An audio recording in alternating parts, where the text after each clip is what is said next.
ఓం గంగణపతయ నమ. ఐం సరస్వత్యై నమ. శ్రీమాత్రే నమ. క్రీం క్రీం మహాకాళికాయ నమ.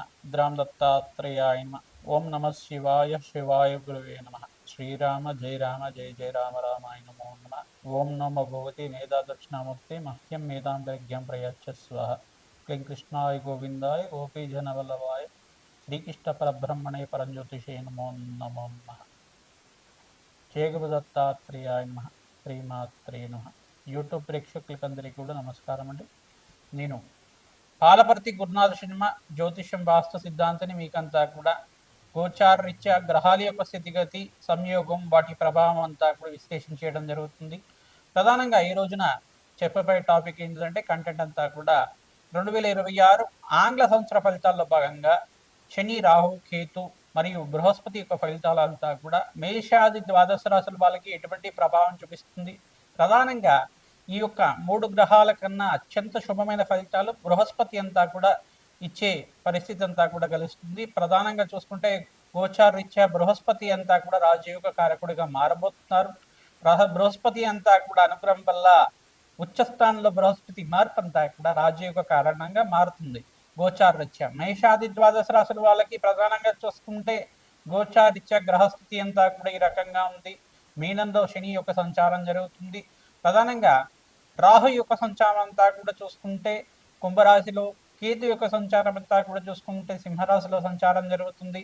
ప్రధానంగా గోచార చక్రవశాత్తు ప్రధానంగా ధనుస్సు రాశిలో అంతా కూడా చతుర్గ్రహ కూటమి జనవరి 1వ తారీఖు నుంచి ప్రారంభమై ప్రధానంగా సూర్య బుధ అంగారకుడు మరియు శుక్రుడి యొక్క కలియుగతోటి చతుర్గ్రహ కూటమితో ప్రారంభమవుతుంది. జనవరి 15వ తారీఖు రోజున మకర సంక్రాంతి వేరులో అంతా కూడా ప్రధానంగా మకర సంక్రమణం అంతా కూడా సూర్య భగవానుడు మకర రాశిలో అంతా కూడా సంచారం చేయడం మొదలు పెడతారు. ప్రధానంగా అక్కడంతా కూడా చూసుకుంటే జనవరి 15వ తారీఖు నుంచి ఈ యొక్క సూర్య మంగళ ఆదిత్య యోగం అంటే బుధాదిత్య యోగంలో ఈ యొక్క పంచగ్రహ కూటమి సంభవం అనేది జరుగుతుంది. ప్రధానంగా శుక్రుడు, బుధుడు, అంగారకుడు, సూర్య భగవానుడు మరియు చంద్ర భగవానుడు అంతా కూడా పంచగ్రహ కూటమిలో సంచారం జరుగుతుంది. మరియు ఫిబ్రవరి 23 తర్వాత ప్రధానంగా చూసుకుంటే ఈ యొక్క కుంభరాశిలో అంతా కూడా రాహుతో పాటు 5 గ్రహాలన్నీ కూడా ఈ 5 గ్రహాలన్నీ కూడా సంచారం జరుగుతుంది. ప్రధానంగా చూసుకుంటే షష్టగ్రహ కూటమి అంతా కూడా సంభవం జరుగుతుంది ఫిబ్రవరి 23 ఆ తారీఖులో అంతా కూడా 2026లో. ప్రధానంగా ఈ యొక్క చతుర్గ్రహ కూటమి, త్రిగ్రహ కూటమి, పంచగ్రహ కూటమి, షష్టగ్రహ కూటమి అంతా కూడా గోచారరీత్యా ఉండే గ్రహాల యొక్క సంయోగము వాటి భ్రమణం మేరకు మాత్రమే అంతా కూడా ప్రభావం చూపిస్తూ ఉంటాయి. మేషాది ద్వాదశ రాశి వాళ్ళకి విధంగా ఈ యొక్క ఎటువంటి ఆర్థికమైన ఇబ్బందులు, ఈ యొక్క ఆర్థికమైన కష్టాలు కానీ శ్రమతో కూడిన సంపాదన కానీ పెరగడానికి ఆస్కారం ఉంటుంది. ప్రథమార్థంలో జనవరి నుంచి ఏప్రిల్ 28వ తారీఖు దాకా, తర్వాత నుంచి ఏప్రిల్ 28వ తారీఖు తర్వాత సూర్య భగవానుడు అంతా కూడా ఉచ్చస్థానంలో మార్పు, బుధాదిత్య యోగంలో మార్పు, సూర్యమంగళ యోగంలో మార్పు అంతా కూడా అత్యంత శుభమైన ఫలితాలు ఇవ్వడానికి ఆస్కారం ఉంటుంది. మే 15వ తారీఖు తర్వాత నుంచి మీకు అంతా కూడా రాజయోగంగా చెప్పడం జరుగుతుంది. జూన్ 1వ తారీఖు నుంచి 14వ తారీఖు తర్వాత బృహస్పతి అంతా కూడా కర్కాటక రాశిలో ప్రవేశం చేస్తున్నారు. తద్వారా రాజయోగంగా మారుతుంది. ప్రధానంగా చూసుకుంటే మేషాది ద్వాదశ రాశుల వాళ్ళకి గ్రహస్థితి ఈ రకంగా ఉంది కావున మేషాది ద్వాదశ రాశుల వాళ్ళకి ఏ మాసంలో అంతా కూడా రాజయోగంగా ఉంటుంది. ఈ యొక్క గ్రహస్థితి దృష్టి కేంద్రం అంతా కూడా ఈ రకంగా ఉంటుంది. ప్రధానంగా శనీశ్వరుడు, రాహు, కేతు అంతా కూడా ఈ యొక్క వక్రదృష్టి అంతా కూడా ఈ రకంగా ఉంటుంది. బృహస్పతి మార్పు అంతా కూడా రాజయోగ కారణంగా ఏ రకంగా ఏ రాశి వాళ్ళకి యోగకరంగా ఉంటుంది. వివాహాది శుభకార్యాలు జరగడానికి కానీ, రాజయోగ కారణం కానీ, ధనయోగాలు సిద్ధించడానికి కానీ, ధనధాన్యాది సమృద్ధి కలగడానికి కానీ రాజయోగ కారకుడిగా బృహస్పతి అనుగ్రహం వల్ల ఎటువంటి రాజయోగాలు, ధనయోగాలు, విపరీత రాజయోగాలంతా కూడా సిద్ధించడానికి ఆస్కారం ఉంటుంది. అత్యంత శుభమైన ఫలితాలు ఇవ్వడానికి ఆస్కారం ఉంటుంది. నవగ్రహాల యొక్క అనుగ్రహం మేరకే మానవ జీవిత విధానం అంతా కూడా ఉంటుంది కావున ప్రధానంగా నవగ్రహాల అనుగ్రహం కోసం అంతా కూడా ప్రతినిత్యం కూడా నవగ్రహారాధన చేయడం శ్రేష్టమైన ఫలితాలు పొందుతూ ఉంటారు. ప్రధానంగా చూసుకుంటే ఈ యొక్క గ్రహస్థితి ఈ రకంగా ఉంది కావున గోచారరీత్యా గ్రహాల యొక్క సంయోగము వాటి ప్రభావం అంతా కూడా సంపూర్ణంగా విశ్లేషణ చేసి మీకంతా కూడా 2026లో రాజయోగం వచ్చే విధంగా మీకంతా కూడా పరిష్కారం చెప్పడం జరుగుతుంది.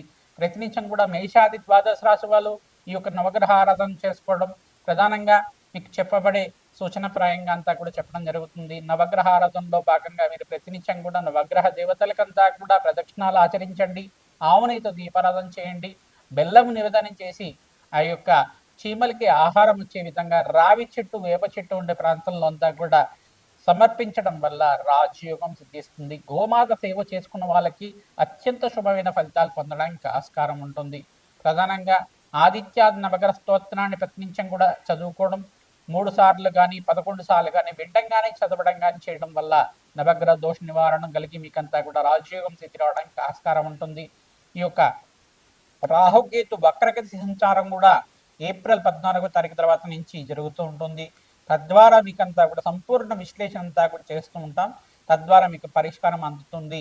వీడియో అంతా కూడా చూడండి, మీకంతా కూడా షేర్ చేయండి, సబ్స్క్రైబ్ చేయండి. తద్వారా రాజయోగం సిద్ధి రావడానికి ఆస్కారం ఉంటుంది. సంపూర్ణమైన పరిష్కారం అంతా కూడా అందుతుంది. ప్రధానంగా జాతకరీత్యా ఉన్న పరిహారం అంతా కూడా చెప్తూ ఉంటాం. ఈ యొక్క గోచారీత్యా గ్రహాల యొక్క సంయోగము, వాటి ప్రభావం అంతా కూడా దృష్టి కేంద్రం అంతా కూడా ఈ రకంగా ఉంది. ఏ రాశి వాళ్ళకి ఏ రకంగా ఉంటుంది అనేది విశ్లేషణ చేయడం జరుగుతుంది. శ్రీమాత్రే నమః. సింహరాశి జాతకులకి గోచారీత్యా 2026 ఆంగ్ల సంవత్సర ఫలితాల భాగంగా ఈ యొక్క గ్రహాల యొక్క సంయోగంలో ప్రధానంగా శనీశ్వరుడు, రాహు, అంగారకుడు మరియు ప్రధానంగా చూసుకుంటే కేతువు, బృహస్పతి యొక్క గ్రహ గోచారం అంతా కూడా ఈ రకంగా ప్రభావం చూపిస్తుంది. అంతా కూడా విశ్లేషణ చేయడం జరుగుతుంది. ప్రధానంగా సింహరాశి జాతకులకంతా కూడా శనీశ్వరుడు యొక్క దృష్టి అంతా కూడా ఆశ మీద అష్టమ దృష్టి అంతా కూడా పడుతుంది. ప్రధానంగా ఈ యొక్క అష్టమ శని యొక్క ప్రభావం అంతా కూడా ఉంది కావున మీకంతా కూడా ఈ ప్రభావం నుంచి బయటపడడానికి శనీశ్వరుడు ప్రీతికరంగా జపము, హోమాది కార్యక్రమాలు మరియు తిలదానం అంతా కూడా ఆచరించుకోవడం వల్ల విశేషమైన పుణ్యప్రాప్తి కలుగుతుంది. ప్రధానంగా మీరు అంతా కూడా అష్టేశ్వర ప్రాప్తి కలగడానికి బృహస్పతి అంతా కూడా ఏకాదశ స్థానంలో సంచారం అంతా కూడా రాజయోగ కారణంగా చెప్పడం జరుగుతుంది. విశేషమైన రాజయోగం సిద్ధించడానికి మీకంతా కూడా ప్రథమార్థంలో అత్యంత శుభమైన ఫలితాలు పొందడానికి, వివాహం కాని వాళ్ళకి వివాహాది శుభకార్యాలు జరగడానికి ఆస్కారం ఉంటుంది. జనవరి 15వ తారీఖు నుంచి ఇక్కడ చతుర్గ్రహ కూటమి ప్రభావం వల్ల మీ జీవితంలో అనుకోని మార్పులంతా కూడా చూస్తూ ఉంటారు. తద్వారా మీకంతా కూడా విచిత్రమైన ఫలితాల నుంచి మీకంతా కూడా అనుకోనికుండా మీకంతా కూడా ధన ప్రవాహం అంతా కూడా లభించడానికి ఆస్కారం ఉంటుంది. అష్టైశ్వర్య ప్రాప్తి కలగడానికి ఆస్కారం ఉంటుంది. మీ జాతకంలో ఉండే గ్రహదోషాలంతా కూడా ఆచరించాలి. ఈ ఫలితాలు పొందాలి అంటే బృహస్పతి రాజయోగ కారణంగా మారినా కానీ మీ జాతకరీత్యా ఉన్న దోషాలకంతా కూడా పరిష్కారం ఆచరించి ఈ గ్రహస్థితి అనుకూలత అంతా కూడా మనకి జరగాలి. ప్రధానంగా జాతకరీత్యా ఉన్న దోషాలంతా కూడా ఆచరించాలి. తద్వారా రాజయోగ సిద్ధి అంతా కూడా కార్యసిద్ధి కలగడానికి ఆస్కారం ఉంటుంది. రావి చెట్టు, వేప చెట్టు ఉన్న ప్రాంతం దగ్గర ప్రతినిత్యం కూడా త్రిసూక్త పారాయణం అంతా కూడా వేద బ్రాహ్మణత్వంతో అంతా కూడా ఆచరించడం ప్రధానంగా మీకంతా కూడా విశేషమైన పుణ్యప్రాప్తి కలగడానికి ఆస్కారం ఉంటుంది. బ్రాహ్మణత్వకు ప్రీతికరంగా ప్రధానంగా కూష్మాండ దానం అంతా కూడా మహావిష్ణు స్వరూపంగా భావించి ప్రతినిత్యం కూడా అమావాస్య వేళల్లో కానీ ఈ యొక్క అష్టమి నవతిథుల్లో కానీ ప్రధానంగా బ్రాహ్మణత్వం అంతా కూడా దత్తాత్రేయ స్వరూపంగా మహావిష్ణు స్వరూపంగా భావించి గురువారం, శుక్రవారం, శనివారం రోజుల్లో ఈ దానాన్ని అంతా కూడా చేయండి. శనీశ్వరుడికి, రాహువుకి మరియు శుక్రుడికి, బృహస్పతికి మరియు కేతు భగవానుడికి అంతా కూడా మహాగణపతికి ప్రీతికరంగా ఈ జపము, హోమాది కార్యక్రమాలు ఆచరించి బ్రాహ్మణత్వం అంతా కూడా ఈ యొక్క ఆ గ్రహాలకు ప్రీతికరమైన ధాన్యాలంతా కూడా దానం చేయడం వల్ల శనీశ్వరుడికి నల్ల నువ్వులు దానం చేయాలి, రాహువుకేమో మినువులు దానం చేయాలి, కేతువుకేమో ఉలువలు దానం చేయాలి, శుక్ర భగవానుడికి ఏమో బొబ్బర్లు దానం చేయాలి, బృహస్పతికి ప్రీతికరంగా శనగలు దానం చేయాలి. తద్వారా ఈ సంవత్సరంలో ఈ గ్రహాలకంతా కూడా సంపూర్ణ నవగ్రహ శాంతి హోమాది కార్యక్రమాలు ఆచరించిన వాళ్ళకి, రాజశ్యామల యజ్ఞాతకృతలు ఆచరించిన వాళ్ళకి, సింహరాశి జాతకులకి విశేషంగా ఈ జాతకరీత్యా ఉన్న సకల గ్రహదోష నివారణ అవడానికి ఆస్కారం ఉంటుంది. వెంకటేశ్వర స్వామి వారి ఆరాధన, లక్ష్మీ నరసింహ స్వామి వారి ఆరాధన, పరమేశ్వర ఆరాధన శ్రేష్టమైన ఫలితాలు పొందడానికి ఆస్కారం ఉంటుంది. దేవాలయ ప్రాంగణంలో అన్నదానం ఆచరించిన వాళ్ళకి అఖండ పుణ్యప్రాప్తి కలుగుతుంది. రాజ్య సంపద లభించడానికి ఆస్కారం ఉంటుంది. మే 15వ తారీఖు నుంచి ఆగస్టు 28వ తారీఖు దాకా విశేషమైన పుణ్యప్రాప్తితోటి అష్టైశ్వర్య ప్రాప్తి కలగడానికి ఆస్కారం ఉంటుంది. ఆర్థికంగా స్థిరత్వం లభించడానికి ఆస్కారం ఉంటుంది. అనుకోని విధంగా మీకంతా కూడా ఆకస్మికంగా ధన ప్రవాహం అంతా కూడా లభించడానికి ఆస్కారం ఉంటుంది. శ్రమతో కూడిన సంపాదన పెరుగుతుంది, ఆర్థికంగా మంచి పొజిషన్ రావడానికి ఆస్కారం ఉంటుంది. శ్రీమాత్రే నమః.